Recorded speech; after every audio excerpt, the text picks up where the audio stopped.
In our previous video, we understood about configuring VLANs in the FortiGate firewall. All right. So I have just added, one more server to the existing topology. Like in the previous video, we had only this LAN zone, right, where we have configured two servers. Just to differentiate the topology, just to change the icon of this Linux Tiny Core to a PC. All right. So going forward, let it be a PC.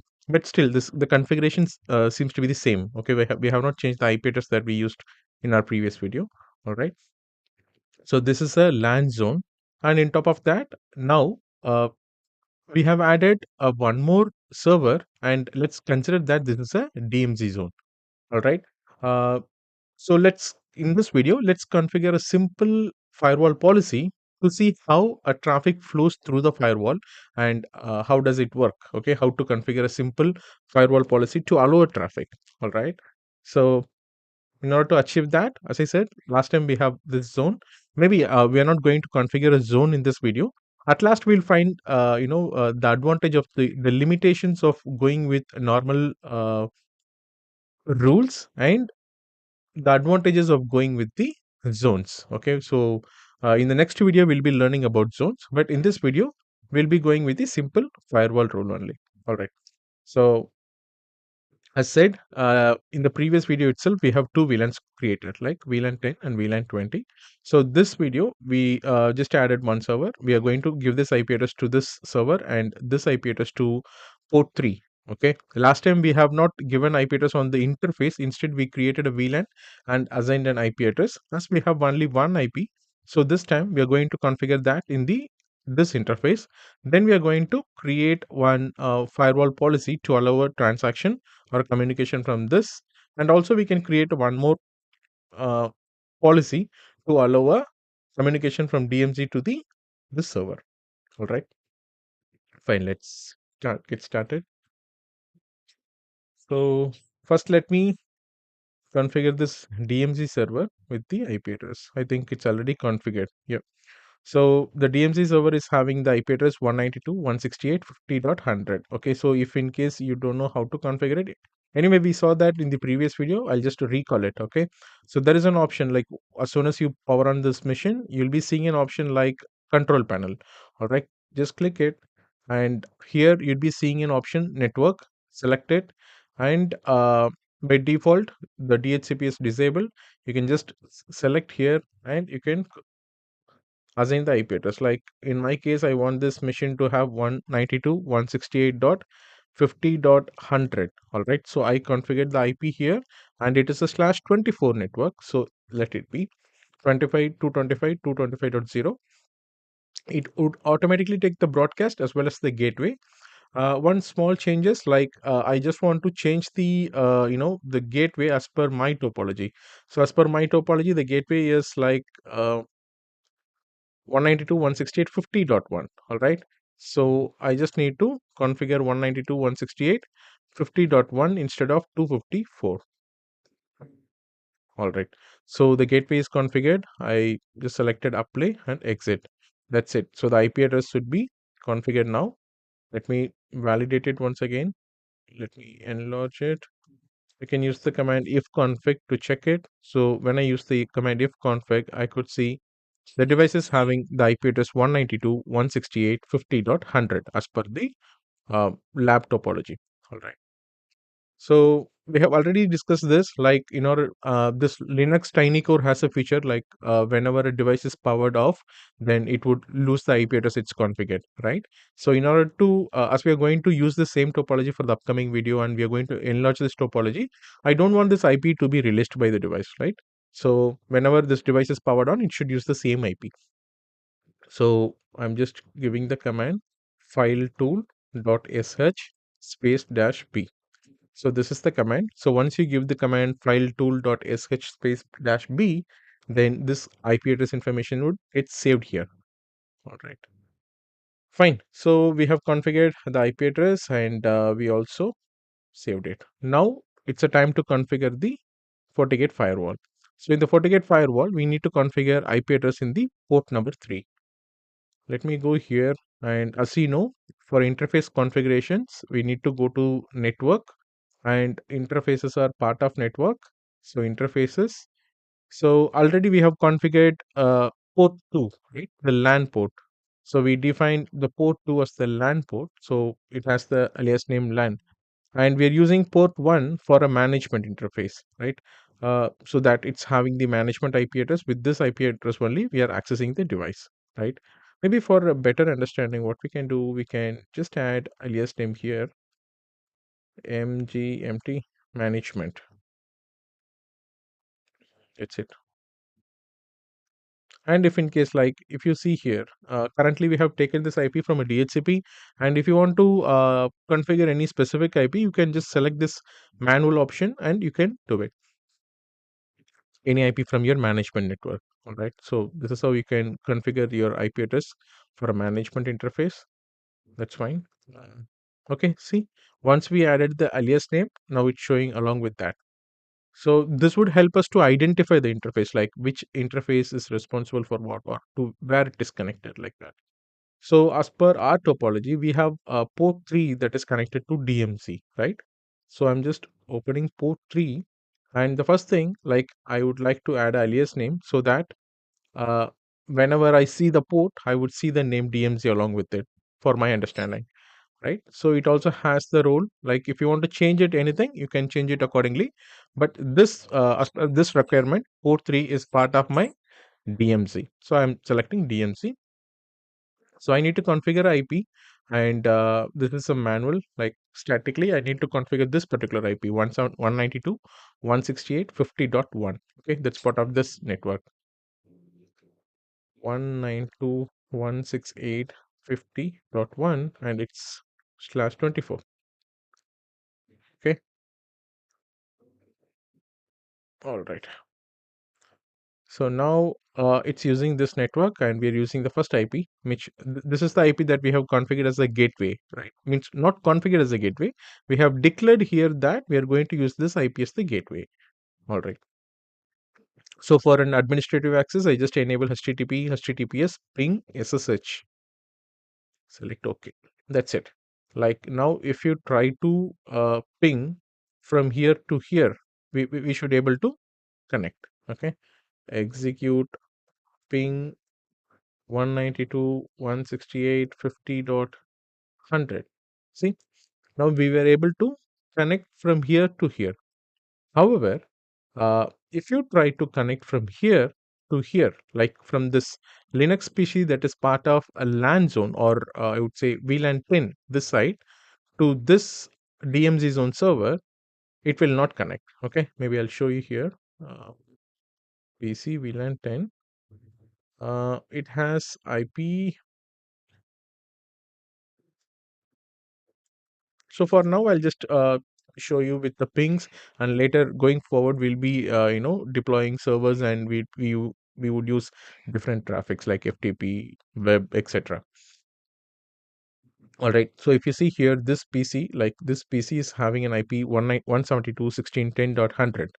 So if I try to ping, what's the IP address of a DMC server? 192.168.50.100.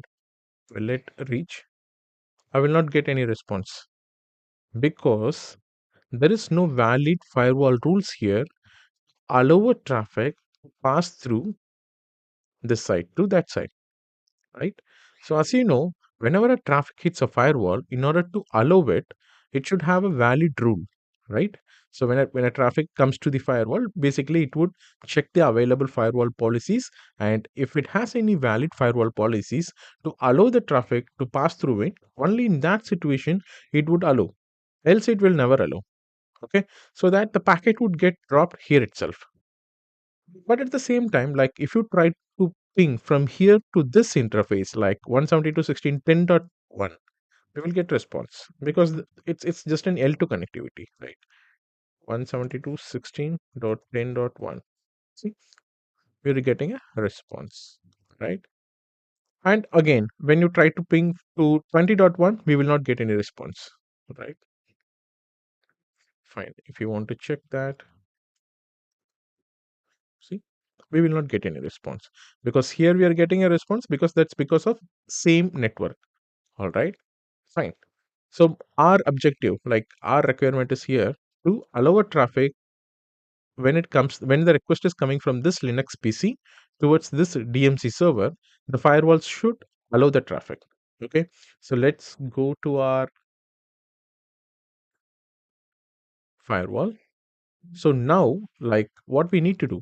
So when a traffic comes here like this and through port 2 from VLAN 10, I should tell when a traffic comes through port 2 using VLAN 10, allow the traffic to reach to this DMC server through port 3.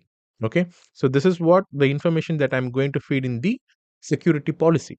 So based on that, firewall will collect it. All right, fine. Let's just go here. Hmm, so you can define the security policies here. Like there is an option like policy and object. Just select it. So the very first option is firewall policy. Select it. So as soon as you open it, you'll be seeing one implicit role. Okay. So this is like implicit deny. As you know, all the firewall would be having an implicit deny role, right? So that would be available in general at the bottom. So we'll be discussing about everything in detail in the upcoming video.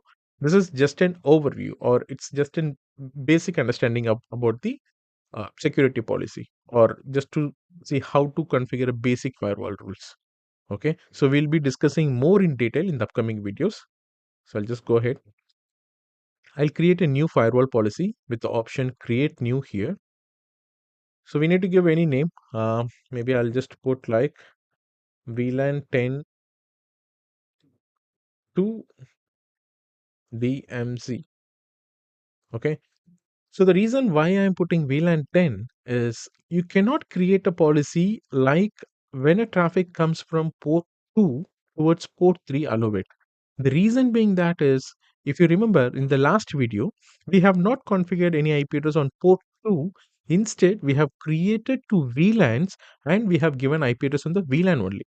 And that two VLANs are passing through port 2. So when you have a multiple VLANs, you cannot define on port basis. Okay. So this is what the limitation is. Like when you have a single network, then it's easy to configure this kind of security policy. All right. When you have hundreds of security policies, so or I'm sorry, it's not about hundreds of security policy. Like maybe consider that when you have more than 10 plus VLANs from the same zone, like from the same side, I would say. So that is the place where zone comes into picture. Okay, that's fine. Maybe we'll be discussing about the zones in the next video, but in this video, let's go with the same flow only. So as I said, we cannot directly configure based on the port number because we don't have any IP address for the port. All right. So if you see here, as soon as I click the option here, incoming traffic, here we need to define from where the source is coming or the incoming traffic is coming from. Like in my case, I want to create for VLAN 10, right? Like when I get a traffic from this or when a request is coming from this particular Linux machine towards this guy, allow it. Okay. So it's specific to only this PC. So that I'm just using VLAN 10. Or even if I want to, write a policy for both VLAN 10 and VLAN 20 to reach here to DMZ, at this moment, I cannot do it. Because as I said, I don't have any IP address on port 2. But there is a way to do it. That's what using zone. Okay. So before getting into zone, I just want to show you the limitations if you're not using the zone. Okay. So that. All right. So I'm just using VLAN 10 here, and the outgoing interface is, as I said, it should go to my port 3, nothing but the DMC selected here. And here we need to define which is the source and which is the destination. Okay. So for now, like as we are creating a very simple security policies, I'm not getting deep into it. I'm just going with a high level only, a basic. I'm just selecting all here, and even for destination, I'm just selecting all and scheduled always, service all type of a service, and we'll be discussing about in detail, like we'll be discussing everything in detail in the upcoming videos. This is just an sample. So for now I don't need to have a NAT. We'll be discussing about it later only. and I want to see all sessions. Select OK. All right, now I have created one security policy to allow a traffic, like whenever it's a request is coming from VLAN 10 to DMZ, and I said to allow it always. Okay, its action is set to accept, right? So now what I'll do, I'll just go to this Linux machine. If you remember, last time when I was trying to ping this machine with IP 192.168.50.100, actually it was not happening, right? So I'll just highlight it here for your reference. If you see here, last time when we tried to, ping, we didn't get any response, 0% packet loss. However, now if we try to do the same, like 50.100, right? So this is the IP address that we have configured in the server, and this is what we tried earlier. It should reach. See, now we are getting a response. So the reason why we are getting a response now, it's because like when a traffic is coming, the ICMP request is coming now. So as soon as it reaches the firewall, firewall checks whether is there is any valid valid firewall rule to allow the traffic. So now we have a rule to allow a traffic to port 3. So that's the reason it's allowed now. All right, fine. But at the same time, if you just go here and try to ping from this server to the same DMZ, we will not get any response. As same, if we try to go to this DMZ server and try to initiate a traffic towards this Linux PC, obviously we will not get any response, because when we define a firewall rule, we have given one way, like when a traffic is initiated from this Linux machine towards this DMC, like from this way, then it is allowed to pass through it. And when the request is sent to the DMC server, and only at that point of time, the response traffic is allowed to reach him back. But if you're trying to initiate a new traffic from this DMZ server towards this, it will never allow. Because in order to do so, we should have a different firewall rule. Maybe I'll show you now. Like I'll just click this DMZ server. Okay. So if you see here the DMZ server, see this is the DMZ server, right? This machine. And currently we have IP address 192.168.50.100. Okay. If I try to ping 172.16.10.100, like this is the, I'm sorry, this is the IP address of this machine, right? If I try to reach, I will not get any response, because when the request is initiated from this DMC server, when it comes to the firewall, firewall will check whether do it have any valid firewall rule to allow a traffic when the packet has a source IP as this and destination means towards this. Okay, means basically when the traffic coming from this port, source port, towards this destination port. So we don't have any valid policy for that. Instead, we have a policy to allow only from this side. Like when a request is coming from this side, allow it. So when a request is going, allow, and response to that request, you can allow bidirectional. Okay. So I'm not telling that you should every time you should create for outgoing one and incoming one. No, it's not the case. Like it's generally it's an bidirectional, but when in which direction the traffic is initiated, that matters. Like the existing policy is created from this side to this DMZ, so that when a request is goes this way, it's all allowed, and it's bidirectional. At the same time, when a response is coming for the request, it is allowed. However, if a request is newly initiated, a new request, a new connection is initiated from this server towards this, it will never allow. All right.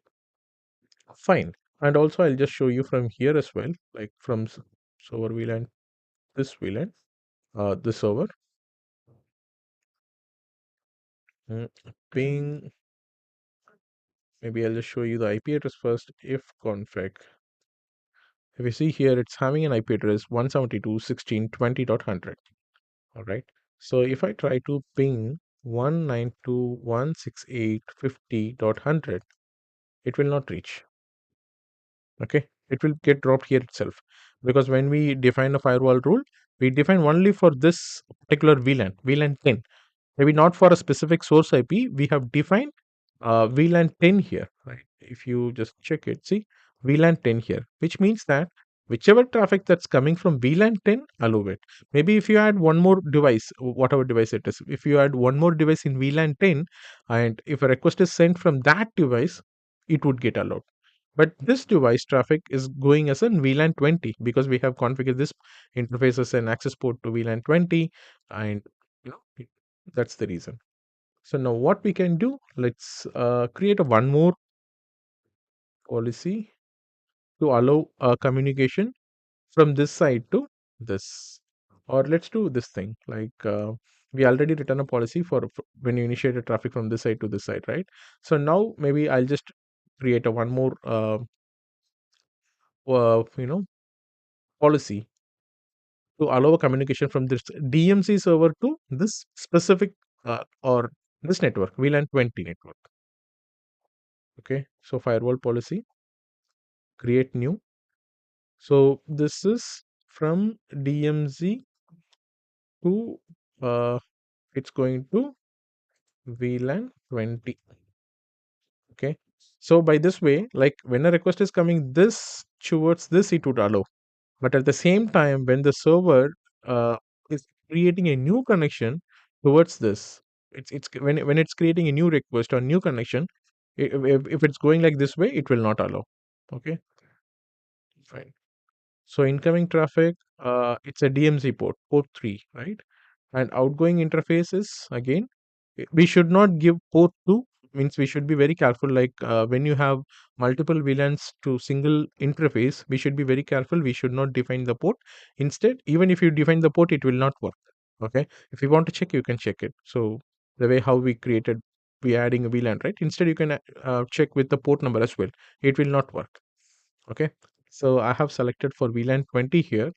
Again, let's put all the source address and destination is all, service all right, accept, and NAT is not required for now, like okay. So now I have created a new policy, like whenever a traffic is coming from DMZ to VLAN 20, then in that case it's set to allow. Right, let me go back here. I should open my DMC.